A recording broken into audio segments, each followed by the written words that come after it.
इस video lecture में हम स्ट्रेस, स्ट्रेन और इनके दरमियान जो रिलेशनशिप है उसके बारे में मज़ीद बात करेंगे। इससे पहले भी हम 3 मुख्तलिफ वीडियोज़ में इसी टॉपिक पे बात कर चुके हैं, मगर वो बात निस्बतन मुख्तसर सी थी। अब हम इसको थोड़ा सा कॉन्सेप्ट को और उसकी जो थ्योरी है इसको हम थोड़ा सा और आगे लेके जाएंगे। सबसे पहले हम बात कर लेते हैं कि स्ट्रेस ऑन अ पॉइंट। तो हम पहले बात कर चुके हैं कि अगर किसी पॉइंट से 3 म्यूचुअली परपेंडिकुलर प्लेन गुजर रही हों और उन तीनों पर हमें एक नॉर्मल और 2 शीयरिंग स्ट्रेस जो कि होती हैं हमें तीनों पता हैं, तो उस पॉइंट पर मुकम्मल स्ट्रेस की सूरत हाल हमें पता होती है। क्योंकि अगर हमने किसी भी और प्लेन पर अगर हमने स्ट्रेस निकालनी है तो हम इन तीनों की मदद से उस प्लेन पर भी स्ट्रेस निकाल सकते हैं। लेकिन हम करते ये हैं कि हम थोड़ा सा मामला आगे लेके जाते हैं और एक पॉइंट को एक बहुत छोटे से क्यूब की सूरत में पेश करते हैं। अब इस तस्वीर में अगर आप देखिए पॉइंट ओ है और पॉइंट ओ से एक ये प्लेन ये इस पॉइंट ओ से गुजर रही है, एक ये प्लेन जो कि नीले रंग से जाहिर की गई है और एक ये प्लेन जो कि काले रंग से की लाइनों से जाहिर की गई है। ये तीनों प्लेन पॉइंट ओ से गुजर रही हैं और इन तीनों प्लेन पे जो स्ट्रेसेस हैं, फॉर एग्जांपल ये वाले इस वाली प्लेन पर sigma x x, sigma x y और सिग्मा एक्स जी ये नज़र आ रही हैं। ये जो प्लेन ये वाली है इस पर सिग्मा जी जी, सिग्मा जी एक्स, सिग्मा जी वाई ये नज़र आ रही है और ये जो प्लेन जो हमारी तरफ है इस पे हमें sigma y y, sigma y x, sigma y z आपको नज़र आ रही है। इसकी कलर कोडिंग इसीलिए की गई है ताकि समझने में आसानी हो। तो इन तीनों प्लेन पर जो कि आपस में 90 डिग्री पर हैं एक दूसरे से और इसको हमने प्रॉपर कार्टेशियन कोऑर्डिनेट सिस्टम के साथ मुंसलिक किया हुआ है। इन पर हमें स्ट्रेस की सिचुएशन पता है। लेकिन हम जब स्ट्रेस ऑन ए पॉइंट की बात करते हैं तो हम बात औक़ात ये कहते हैं कि ये पॉइंट ओ अकेला काफ़ी नहीं है, बल्कि पॉइंट ओ एक कोना है और जो पॉइंट इटसेल्फ है वो मुकम्मल तौर पर एक क्यूब की शक्ल में है। तो इस तरह जो 3 प्लेन ये हैं तो इस क्यूब के भी मज़ीद 6 चूँकि सरफेस होती हैं तो 3 और सरफेसेस भी हैं जो कि आपको यहाँ नज़र आ रही हैं। मैं उन्हें ट्रेस करता हूँ। एक ये है जो कि इस प्लेन के रेड प्लेन के पैरेलल है, एक ये है जो कि इस ब्लैक प्लेन के पैरेलल है और एक ये है जो कि नीचे जो ब्लू प्लेन है उसके पैरेलल है। अब इन प्लेन्स की भी एक नेमिंग कन्वेंशन होती है। अगर किसी प्लेन से एक नॉर्मल ड्रॉ करें और वो जिस डायरेक्शन में हो तो प्लेन का नाम उसी हिसाब से होगा। फॉर एग्जांपल इस प्लेन को अगर आप देखें तो इससे अगर हम एक नॉर्मल ड्रॉ करें तो वो पॉजिटिव एक्स डायरेक्शन में होगा। तो ये वाली प्लेन जो है ये पॉजिटिव एक्स डायरेक्शन में है। इसके पैरेलल जो ये प्लेन है इससे अगर हम नॉर्मल ड्रॉ करेंगे तो वो नेगेटिव एक्स डायरेक्शन में होगा। तो ये वाली प्लेन जो है वो नेगेटिव एक्स प्लेन है।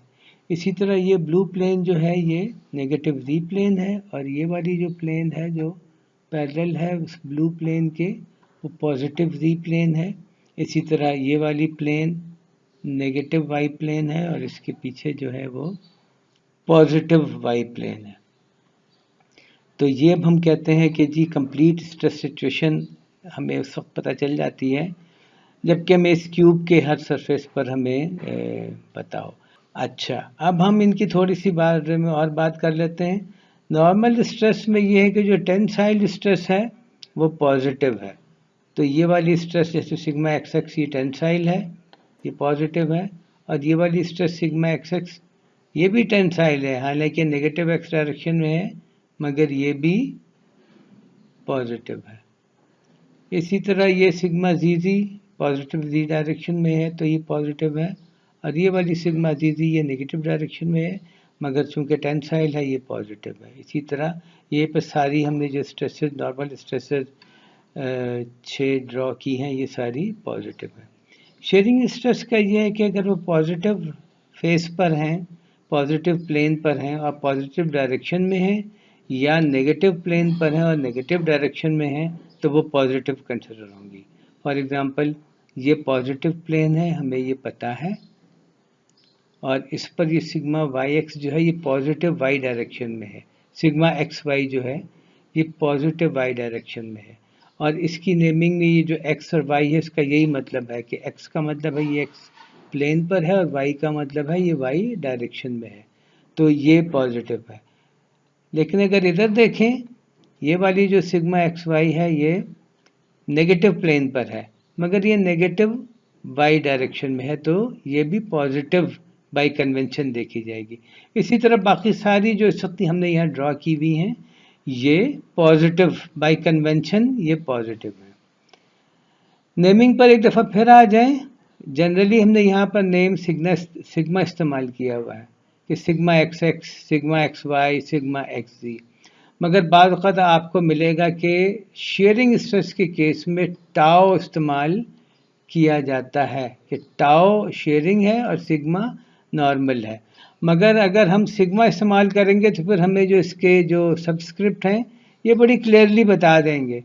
सिग्मा एक्स एक्स में जाहिर है जैसे कि एक्स और एक्स दोनों हैं, इसका मतलब ये नॉर्मल है। लेकिन अगर ये मुख्तलिफ होंगे एक्स वाई, एक्स जी, वाई एक्स वगैरह, वाई जी, तो फिर ये शेयरिंग स्ट्रेस होगी। इस तरह भी हम इन्हें पहचान लेते हैं कि नॉर्मल में ये दोनों सब्सक्रिप्ट जो हैं वो सेम हैं, और शेयरिंग के केस में दोनों सब्सक्रिप्ट मुख्तलिफ है। तो अब ये वाला जो क्यूब है ये हमें एक कंप्लीट स्ट्रेस सिचुएशन बता रहा है। अब हम स्टेट ऑफ स्ट्रेस जो कि एक पॉइंट पर है उस पर मज़ीद बात कर लेते हैं। वही क्यूब आपके सामने है, यहाँ पर सिग्मा जी, सिग्मा वाई और सिग्मा एक्स शो हो रहे हैं। जो प्लेन जो पीछे नज़र आ रही हैं, नज़र नहीं आ रही, उन पर भी यही स्ट्रेसेस हैं। यहाँ पर सिग्मा और टाओ शो किए गए हैं, और हर साइड का एरिया डेल्टा ए लिया गया है, क्योंकि जब हम डेल्टा ए से मल्टीप्लाई करेंगे तो फोर्सेस बन जाएंगी। अब जो है इस बॉक्स ने, चूंकि ये इक्विलिब्रियम में है, इस क्यूब ने, इस बॉक्स ने हमें इक्विलिब्रियम में अगर ये है तो इसने ये वाली जो इक्वेशन है या कंडीशन है इक्विलिब्रियम की, जो हमें स्टैटिक से पता है, वो उसने सेटिस्फाई करनी है कि तमाम फोर्सेस जो एक्स डायरेक्शन में हैं, तमाम फोर्सेस जो वाई डायरेक्शन में, तमाम फोर्सेस जो जी डायरेक्शन में हैं वो ज़ीरो होंगी। इसी तरह मोमेंट अगर हम एक्स एक्सिस के गिर्द, वाई एक्सिस के गिर्द और जी एक्सिस के गिर्द लें तो वो मोमेंट जो है वो ज़ीरो होना चाहिए। और जब हम ये कंडीशन अप्लाई करते हैं तो हमें पता चलता है कि जो शेयरिंग स्ट्रेस है टाओ एक्स वाई और टाओ वाई एक्स ये बराबर हो जाते हैं। यानी कि अगर हम इसको सामने से देखें, इस क्यूब को यहाँ से देखें तो ये वाली सिचुएशन होगी। तो इसमें ये वाली जो शेयरिंग स्ट्रेस है टाओ एक्स वाई वो टाओ वाई एक्स के बराबर है। इसी तरह ये वाली जो टाओ वाई एक्स है इस टाओ एक्स वाई के बराबर। इनफैक्ट ये चारों आपस में बराबर है। जब ये चारों आपस में बराबर हैं तो फिर हमें बड़ी आराम से पता चल जाएगा कि सिग्मा वाई जो ऊपर है वो नीचे ये भी आपस में बराबर है, और सिग्मा एक्स जो लेफ्ट पर है और सिग्मा एक्स जो राइट पर है ये भी आपस में बराबर है। तो इसका मतलब है कि हमें कंप्लीट स्ट्रेस सिचुएशन के लिए हमें बजाय 9 के, जो कि एक 3 हर प्लेन पर हैं और एक पॉइंट से 3 गुजरती हैं प्लेन, तो हर टोटल 9 स्ट्रेसेस हमें पता होनी चाहिए। उसके बजाय हमें एक्चुअली अगर हमें 6 स्ट्रेसेस कम्प्लीटली पता हैं तो हमें मुकम्मल तौर पर स्ट्रेस की सिचुएशन हमें पता है। वो 6 स्ट्रेसेस फॉर एग्जांपल क्या हैं?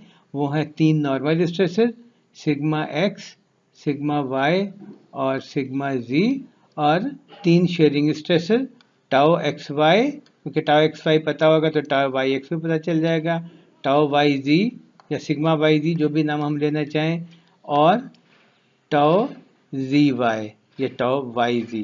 तो ये अगर हमें 6 स्ट्रेसेस हमें पता है तो हमें कंप्लीट स्ट्रेस सिचुएशन किसी एक पॉइंट पर हमें मुकम्मल तौर पर पता है। पिछली स्लाइड में हमने जो देखा था वो कंप्लीट स्ट्रेस सिचुएशन थी, यानी कि 3D स्टेट ऑफ स्ट्रेस उसे कहा जा सकता है। अब बहुत सारी सिचुएशन ऐसी आती हैं इंजीनियरिंग स्ट्रक्चर में कि जिसमें एक प्लेन पर वो नॉर्मल स्ट्रेस और इसकी जो करस्पॉन्डिंग शेयरिंग स्ट्रेस है वो या तो ज़ीरो होती है या उसकी वैल्यू बाकी स्ट्रेसेस के मुकाबले में इतनी कम होती है, एक या दो ऑर्डर ऑफ मैग्नीट्यूड कम होती है कि आप उसे ज़ीरो ले सकते हैं। इस केस में हम इसको कहते हैं 2D स्टेट ऑफ स्ट्रेस या प्लेन स्ट्रेस सिचुएशन। ये आप नाम याद रख लीजिए, 2D स्टेट ऑफ स्ट्रेस या प्लेन स्ट्रेस सिचुएशन। कई दफ़ा आपको ये बताया जाएगा कि ये प्लेन स्ट्रेस सिचुएशन है, तो अब आपने ये प्रॉब्लम सॉल्व करना है। अब इस फिगर को देखते हैं, जो प्लेन हमें नज़र आ रही है वो Z प्लेन है और ये स्ट्रेस फ्री प्लेन है। इस प्लेन पे कोई स्ट्रेस नहीं है, ना नॉर्मल ना शेयरिंग। ये प्लेन X प्लेन है और ये इसकी पैरेलल दूसरी ये नेगेटिव X प्लेन है। ये प्लेन Y प्लेन है और ये इसके पैरेलल नेगेटिव Y प्लेन है। इन दोनों प्लेनों पर स्ट्रेस मौजूद है। फॉर एग्जांपल X प्लेन पर सिग्मा X और टाउ XY या सिग्मा XY ये मौजूद है। यहाँ मैं दोबारा बता दूं कि जब हम शेयर के लिए टाउ इस्तेमाल करते हैं तो नॉर्मल के लिए सिग्मा ही इस्तेमाल करते हैं, मगर हम दूसरा सबस्क्रिप्ट ड्रॉप कर देते हैं, सिग्मा XX के बजाय सिग्मा X लिख लेते हैं। जो तीसरी होगी इसमें टाउ XZ, वो इसलिए ज़ीरो हो जाएगी क्योंकि उसकी करस्पॉन्डिंग जो यहाँ पर शेयरिंग स्ट्रेस है वो ज़ीरो है, और चूँकि ये स्ट्रेस जो सिग्मा ZX और सिग्मा XZ ये बराबर हैं, तो अगर इनमें से एक भी ज़ीरो होगी तो जाहिर है कि दूसरी भी ज़ीरो हो जाए। इसी तरह यहाँ पर सिग्मा Y और टाउ YX है, और ये याद रखना चाहिए कि टाउ YX और टाउ XY बराबर है। जिस तरह हमने सिचुएशन दिखाई थी कि हम पॉइंट को कंप्लीट क्यूब की सूरत में पेश करते हैं, तो जाहिर है कि फिर यहाँ पे भी जब पेश करेंगे तो दूसरा सरफेस, दूसरा यानी सरफेस या दूसरा प्लेन भी आएगा, तो sigma Y tau YX, sigma X और टाउ YX ये जो दो और हैं ये भी मौजूद होंगे, और ये कंप्लीट पॉइंट जो 2D स्टेट ऑफ स्ट्रेस का पॉइंट कहलाएगा, उसकी सिचुएशन कुछ यूँ होगी। और ये हमें काफ़ी है बताने के लिए कि 2D पॉइंट ऑफ व्यू से एक पॉइंट पर क्या स्ट्रेस की सिचुएशन है। अगर हम किसी और एंगल पर स्ट्रेस निकालना चाहें, किसी और एंगल पर, ये तो अभी प्रॉपर X और Y के साथ अलाइंड है, तो किसी और एक्सिस प्लेन पर हम यहाँ से कट करके निकालना चाहें, तो ये इंफॉर्मेशन सिग्मा X और टाउ XY और सिग्मा Y और टाउ YX ये काफ़ी है कि हम वो जो एक नई प्लेन अगर यहाँ से ड्रॉ करें तो उस पर हम क्या स्ट्रेस है वो हम कैलकुलेट कर सकें। तो जो स्ट्रेस ज़ीरो हैं वो हैं सिग्मा Z, टाउ XZ और टाउ YZ, और वो स्ट्रेस जो नॉन ज़ीरो हैं वो हैं सिग्मा X, सिग्मा Y और टाउ YX। तो 6 में से मज़ीद हमने 2D स्टेट ऑफ स्ट्रेस में 6 में से 3 मज़ीद ज़ीरो हो गई।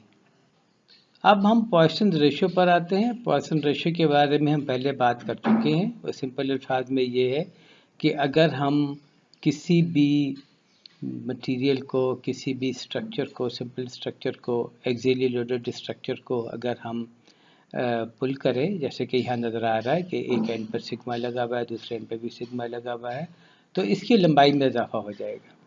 लंबाई में इजाफा ये हो जाएगा, वो लंबाई में इजाफा हम स्ट्रेन की फॉर्म में नाप सकते हैं।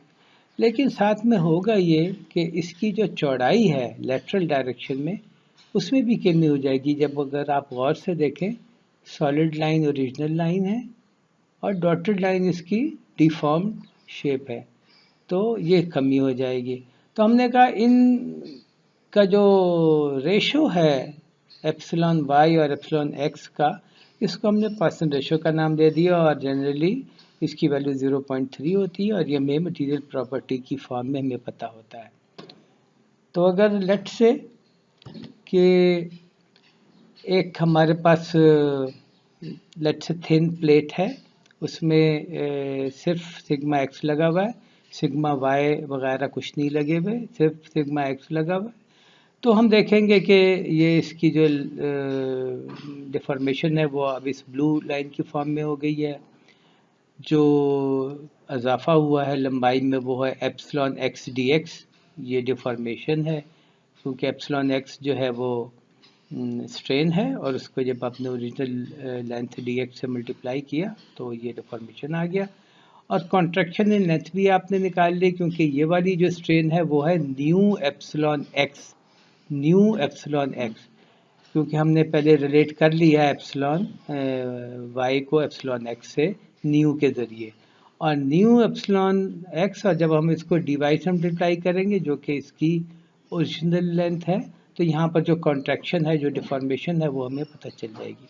क्योंकि 1D केस में हम सिर्फ इंटरेस्टेड होते हैं कि एक्स डायरेक्शन में क्या हो रहा है, तो ये जो रिलेशनशिप है epsilon x is equal to sigma x over e या sigma x is equal to epsilon x e, ये वैलिड है। लेकिन अगर सिचुएशन ये हो जाए कि हम 2D केस से डील कर रहे हो कि ना सिर्फ ये कि सिग्मा एक्स मौजूद है बल्कि कुछ ना कुछ सिग्मा वाई भी मौजूद है, जो यहाँ अभी हमने नहीं दिखाया, हम आपको आगे जाके दिखाएंगे। और हो ये रहा है कि हम जानना चाहते हैं कि अब इस प्लेट की क्या डिफॉर्मेशन होगी और हम सिग्मा और एप्सिलॉन को आपस में कैसे रिलेट कर सकते हैं। तो डायमेंशन प्लेट की dx और dy ही है, और हमने सिर्फ सिग्मा एक्स अप्लाई किया और कोई अप्लाई नहीं किया, यानी कि जो मेथड ऑफ सुपरपोजिशन है वो हम इस्तेमाल करेंगे कि सिग्मा एक्स अप्लाई करके हम देखेंगे कि क्या हो रहा है। सिग्मा एक्स अप्लाई करके देखा तो हमने कहा जी हो ये रहा है कि चूंकि ये रिलेशनशिप एप्सिलॉन एक्स का सिग्मा एक्स ओवर ई है, तो हम ये लिख सकते हैं कि epsilon x into d x के बजाय हम ये लिख सकते हैं कि ये वाली जो डिफॉर्मेशन है वो सिग्मा एक्स ओवर ई है, और जब इसको हमने डी एक्स से मल्टीप्लाई किया तो ये डिफॉर्मेशन मुकम्मल तौर पर मिल गई। इसी तरह ये जो कॉन्ट्रैक्शन इन डायमेंशन है यहाँ पर वो है न्यू सिग्मा एक्स ओवर ई, क्योंकि जब हम न्यू से मल्टीप्लाई करेंगे तो ये वाई डायरेक्शन में स्ट्रेन जो है वो बन जाएगी इंटू डी वाई। अब हम ये क्यों कर रहे हैं, इसलिए कि ये फाइनल सिचुएशन नहीं है, अभी हमने इसमें सिग्मा वाई अप्लाई करना है। तो अब हम इसमें जो है सिग्मा वाई अप्लाई करते हैं। सिग्मा वाई अप्लाई जब हम करेंगे तो ये सिग्मा वाई इस ब्लू वाली सिचुएशन पर अप्लाई होगा और ये इसको रेड वाली सिचुएशन पर ले जाएगा कि ये जो भी चेंज इन लेंथ था, ये जो था ऑलरेडी कॉन्ट्रैक्शन लेंथ था, वहाँ से ये बढ़ के आगे और चला गया, और ये यहाँ पे जो भी चेंज इन लेंथ था वहाँ से ही थोड़ा सा कम होके ये थोड़ा सा पीछे आ गया। अब जो फाइनल पोजीशन है, फाइनल पोजीशन जो फाइनल डिफॉर्मेशन है, उसको हम लिख सकते हैं एप्सिलॉन वाई डी वाई। यहाँ पे जो फाइनल पोजीशन है उसको हम लिख सकते हैं epsilon x d x. Blue situation पहले हम लिख चुके हैं कि ये क्या है, ये था sigma x over e into d x, और जो यहाँ पे था वो था nu sigma x over e into d y. अब जो ब्लू वाली सिचुएशन से रेड वाली सिचुएशन पे गए तो ये जो डिफॉर्मेशन है वो कितनी है, डायरेक्टली जो सिग्मा वाई का असर है वो ये बता रहा है कि सिग्मा वाई ओवर ई यानी कि strain multiplied by d y जो कि ओरिजिनल लेंथ है उससे मल्टीप्लाई किया, तो ये जो चेंज इन लेंथ ब्लू से रेड की है वो हमें पता चल गई। और यहाँ पर जो कॉन्ट्रैक्शन हुई है उसके लिए हम क्या करेंगे, इस वाले को हम न्यू से मल्टीप्लाई कर देंगे, तो हमें यहाँ पर ब्लू से रेड पे जो कॉन्ट्रैक्शन है वो मिल गई है। तो अब हमें इससे ये हम लिख सकते हैं कि जैसे फॉर एग्जांपल जो फाइनल सिचुएशन है एप्सिलॉन एक्स डी एक्स की, वो क्या है, वो है sigma x over e into d x, यानी कि ये minus new sigma y over e into d x, यानी कि ये जो अब कॉन्ट्रैक्शन हुई है।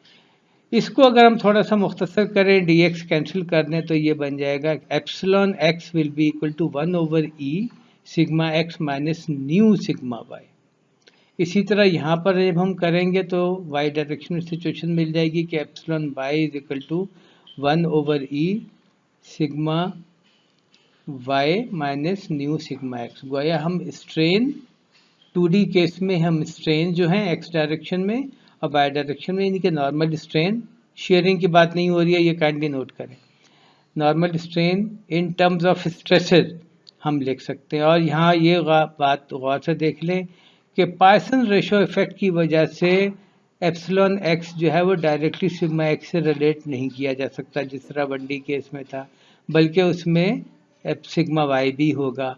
इसी तरह जब हम एप्सिलॉन लिखेंगे तो उसमें सिग्मा वाई तो होगा ही होगा, सिग्मा एक्स भी होगा। तो ये रिलेशनशिप जो है ये नॉर्मल स्ट्रेस और नॉर्मल स्ट्रेन के दरमियान ये रिलेशनशिप है 2D केस में। 3D केस में हम सिर्फ ये करेंगे कि हम 3 डायमेंशन में भी वही ट्रीटमेंट देंगे और हम चाहें तो अपनी अकल इस्तेमाल करते हुए ये रिलेशनशिप डायरेक्टली भी लिख सकते हैं कि epsilon x equal to 1/e sigma x minus sigma y. और चूंकि अब सिग्मा जी भी लगेगा तो इसकी वजह से उससे जो कॉन्ट्रैक्शन इन लेंथ होगी और जिससे से जो स्ट्रेन फाइनल स्ट्रेन में एक और पैरामीटर ऐड हो जाएगा वो ये वाला होगा। इसी तरह बाकी सिग्मा एप्सिलॉन वाई और एप्सिलॉन जी की भी रिलेशनशिप हम 3D केस में डायरेक्टली लिख सकते हैं।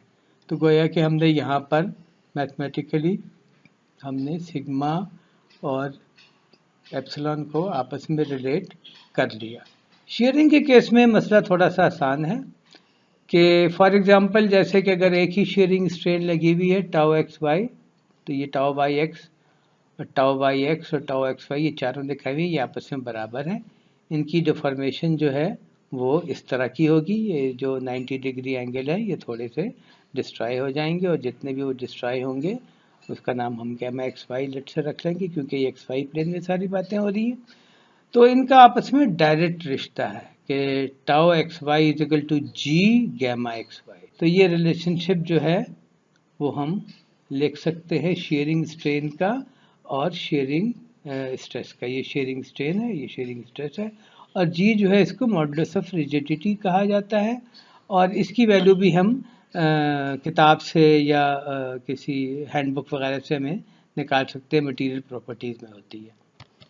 तो जब हम ने देख लिया तो हम इसको ये लिख सकते हैं कि tau x y equal to G gamma x y, tau y z जब हम लगाएंगे तो गैमा वाई जी मिल जाएगा।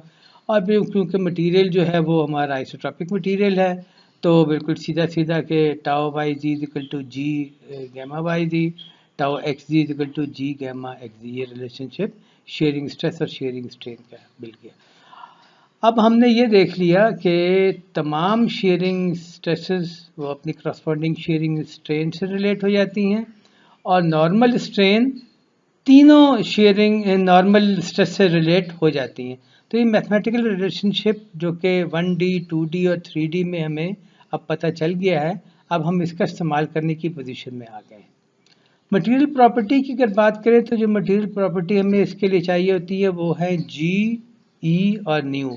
जी जो है मॉडुलस ऑफ रिजिडिटी कहलाता है, ई जो है मॉडुलस ऑफ इलास्टिसिटी कहलाता है और न्यू जो है वो पॉइसन रेशियो कहलाता है। गोया कि हमें किसी भी ऑस्टियोट्रॉपिक मटेरियल की 3 प्रॉपर्टीज़ हमें पता होनी चाहिए। मगर जैसा कि हम ये हम साइंसदान वगैरह पहले कैलकुलेट कर चुके हैं कि एक्चुअली में 2 ही पता होनी चाहिए क्योंकि ये 3 जो है ये आपस में रिलेटेड है इस के ज़रिए कि G is equal to e over 2 1 plus nu. तो अगर आपको ई और न्यू पता है तो आप G निकाल सकते हैं। तो गोया हमें बेसिकली 2 मटेरियल प्रॉपर्टीज़ चाहिए होती हैं, तो हम आइसोट्रॉपिक मटेरियल के केस में और इस सिलसिले में फिर हम तमाम स्ट्रेसेस और तमाम स्ट्रेन्स को आपस में रिलेट कर सकते हैं। अब हम इनका इस्तेमाल आगे अप्लाइड फॉर्म में करेंगे जब हम मुख्तलिफ़ तरह के स्ट्रक्चर्स के बारे में और बात करेंगे। Thank you very much. उम्मीद है आपको ये वीडियो पसंद आई होगी।